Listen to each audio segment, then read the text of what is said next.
સુરતમાં એક ગુનાહિત ટોળકીએ 4 કરોડ કરતાં વધુની કિંમતના હીરા મેળવી અને છેતરપિંડી આચરી છે. સુરતનું હીરા બજાર સમગ્ર વિશ્વમાં હીરાની ખરીદીનું મુખ્ય કેન્દ્ર છે, જ્યાં ઓનલાઈન પ્લેટફોર્મ્સ દ્વારા વૈશ્વિક સ્તરે હીરાનો વેપાર થાય છે.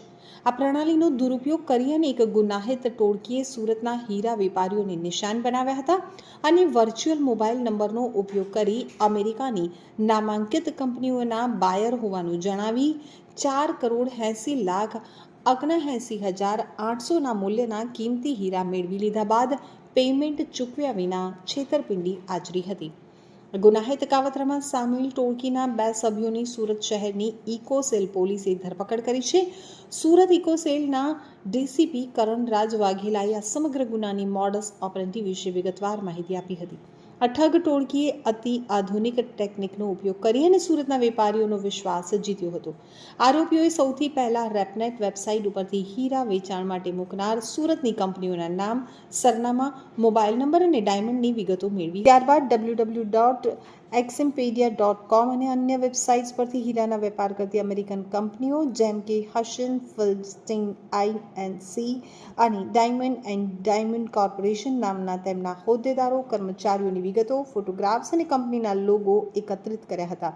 ઇકોસેલના ડીસીપી ડોક્ટર કરણરાજ વાઘેલાએ જણાવ્યું હતું કે આરોપીઓએ ડમી સિમ કાર્ડ ખરીદ્યા હતા અને તેના ઇન્ટરનેટનો ઉપયોગ કરી અને કોઈક એપ્લિકેશનના આધારે વિદેશના વર્ચ્યુઅલ મોબાઈલ નંબરો પણ મેળવ્યા હતા. આ વર્ચ્યુઅલ નંબર ઉપર વોટ્સએપ એકાઉન્ટ એક્ટિવેટ કરવામાં આવ્યા હતા. વોટ્સએપના ડીપી તરીકે તેમણે અમેરિકન ડાયમંડ કંપનીના કર્મચારીઓના ફોટોગ્રાફ્સનો ઉપયોગ કર્યો હતો, જેથી વેપારીઓને તે વ્યક્તિ વિદેશી ખરીદદાર જ છે તેવો ભ્રમ થાય.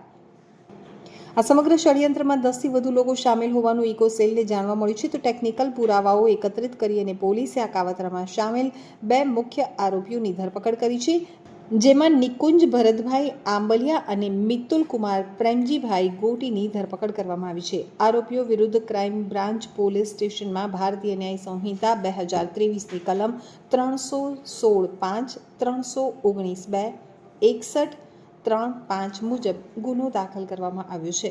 ઇકોસેલની ટીમો હાલમાં ટોળકીના અન્ય સભ્યોને પકડવા માટે મુંબઈ સહિત અન્ય શહેરોમાં તપાસ કરી રહી છે. હીરા અને ટેક્સટાઇલના બિઝનેસ માટે સુરત શહેર આખા વિશ્વમાં વિખ્યાત છે અને હીરાના જે બિઝનેસ છે એ અનુસંધાને ઘણા બધા કિસ્સાઓ જોવા મળતા હોય છે કે હીરાના વેપારીઓ એના બિઝનેસમેન પાસેથી લોકો હીરા ખરીદતા હોય છે અને વિશ્વાસ ઉપર એ લોકો પેમેન્ટ પાછળથી કરવાની શરતે હીરાની ડિલિવરી અક્રોસ ધ વર્લ્ડ કરવામાં આવતી હોય છે. અને આ જ અનુસંધાને એક મોટું જે રેકેટ છે એ કોન્સ્પિરેસી છે એને પકડી પાડવામાં ખૂબ મોટી સફળતા સુરત શહેર પોલીસને મળી છે.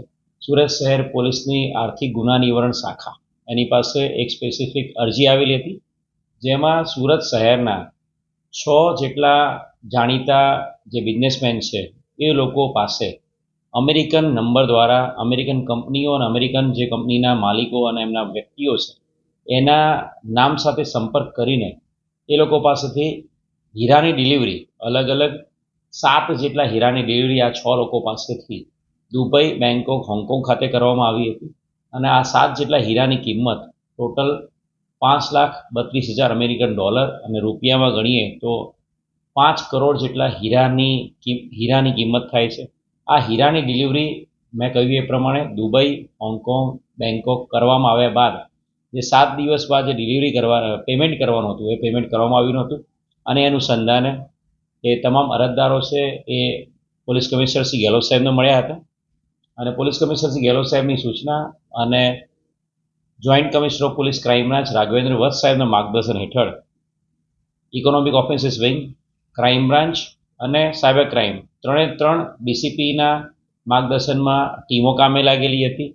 ઇકોનોમિક ઓફેન્સની ટીમ, સાયબર ક્રાઇમની ટીમ અને ક્રાઇમની ટીમો આ જે આખું જે નેક્સસ છે, આખી જે ક્રિમિનલ કોન્સ્પિરસી છે એને ડિટેક્ટ કરવા માટે લાગી હતી અને અનુસંધાને એક ગુનો ઇકોનોમિક ઓફેન્સીસ વિંગમાં દાખલ કરવામાં આવ્યો છે અને આ અનુસંધાને 2 આરોપી નિકુંજ આંબલિયા અને બીજો આરોપી મિતુલ ગોટી જે એમકે ડાયમંડ ફર્મનો પ્રોપરાઇટર છે, અત્યાર સુધીમાં આ ગુનામાં 2 આરોપીની ધરપકડ કરવામાં આવી છે. સર, આ શું એમો હતો એનો કઈ રીતે પોલીસને ધરપકડ કરી? આ આખું નેક્સસ જે છે, આખી આ જે ક્રિમિનલ કોન્સ્પિરસી છે, એ આજથી 5 મહિના પહેલાં જૂનમાં આખી આ કોન્સ્પિરસી કરવામાં આવી હતી, જે અનુસંધાને અલગ અલગ 5થી 6 વ્યક્તિઓ, જેની અંદર મુખ્ય વ્યક્તિઓ ચેતન સુથાર અને અનુજ શાહ, આ 2 વ્યક્તિઓ મુંબઈથી આવીને સુરતમાં જે મિતુલ ગોટી અને નિકુંજ આમલિયાને મળ્યા હતા અને સાથે સાથે અન્ય આરોપીઓને મળ્યા હતા. અને આ લોકોએ નક્કી કર્યું હતું કે આપણે સુરત શહેરના જાણીતા જે ડાયમંડના બિઝનેસ સાથે સંકળાયેલા લોકો છે એમનો અમેરિકાની અલગ અલગ કંપનીઓના ઓફિશિયલ વ્યક્તિઓ તરીકે કોન્ટેક્ટ કરીશું વોટ્સઅપ દ્વારા, અમેરિકન વર્ચ્યુઅલ નંબર આધારે, અને એ દ્વારા આપણે આ લોકો પાસેથી જે ડાયમંડ છે એની ખરીદી કરીશું અને ત્યારબાદ પેમેન્ટનો 7 દિવસનો વાયદો આપીને પછી આપણે એ ફોન બંધ કરી દઈશું. એ મોડસ જે એમની ઓપરેન્ડી કહીએ તો એની અંદર આ 5થી 6 લોકો સૌથી પહેલાં ભેગા થયા હતા. એ લોકોએ સુરત શહેર ખાતે એક સ્પેસિફિક મકાન ભાડે રાખ્યું હતું. ત્યાં એમણે સૌથી પહેલાં એક ડમી સિમ કાર્ડ લીધું હતું, જેનો ડોંગલ તરીકે ઉપયોગ કરીને એનો ઇન્ટરનેટ ઉપયોગ કર્યો હતો. એની સાથે સાથે એ લોકોએ વર્ચ્યુઅલી અલગ અલગ અમેરિકન નંબરો વોટ્સઅપ એક્ટિવેટ કર્યા હતા. આ એક્ટિવેટ થઈ ગયા બાદ આ જે આરોપીઓ છે એમણે એક્ઝિમ્પિડિયા નામની વેબસાઇટ અને અલગ અલગ જે બીજી વેબસાઇટ પરથી અમેરિકન જે ડાયમંડ સાથે જોડાયેલી કંપની અને એ કંપની સાથે જોડાયેલા એમના એમ્પ્લોઈઝની ડિટેલ અને એમના ફોટોગ્રાફ્સ મેળવ્યા હતા. અને આ ફોટોગ્રાફ્સનો ઉપયોગ એમણે વોટ્સઅપમાં ડીપી લગાવીને કંપનીના ઓફિશિયલ નંબર તરીકે બતાવવા માટે કર્યો હતો. ત્યારબાદ સુરતના જે વેપારીઓ છે એમની વિગતો એમને રેપનેટ નામની જે વેબસાઇટ છે, રેપનેટ ઉપર તમામ વિશ્વના અલગ અલગ મોટા ડાયમંડના બિઝનેસો પોતાના ડાયમંડ્સ છે સેલિંગ માટે એની ડિટેલ્સ મૂકતા હોય છે. અને એ જે વિગતો છે સુરતના ડાયમંડના જે વેચાણ કરનારા લોકો છે એમના ડાયમંડની વિગતો રેપનેટ પરથી મેળવી હતી.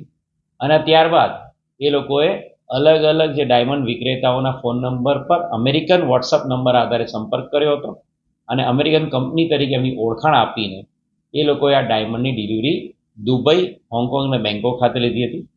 મેં કહ્યું એ પ્રમાણે ટોટલ 7 ડાયમંડની ડિલિવરી દુબઈ અને હોંગકોંગ, બેંકોક ખાતે કરવામાં આવી હતી, જેની કિંમત અંદાજિત 5 કરોડ રૂપિયા છે. આ આખી જે કોન્સ્પિરસી છે એની અંદર 10થી વધુ લોકો સામેલ છે. હાલ 2 આરોપી નિકુંજ અને મિતુલની ધરપકડ કરવામાં આવી છે અને અન્ય આરોપી બાબતે અલગ અલગ તપાસ ટીમો મુંબઈ અને અન્ય શહેરોમાં મોકલવામાં આવી છે.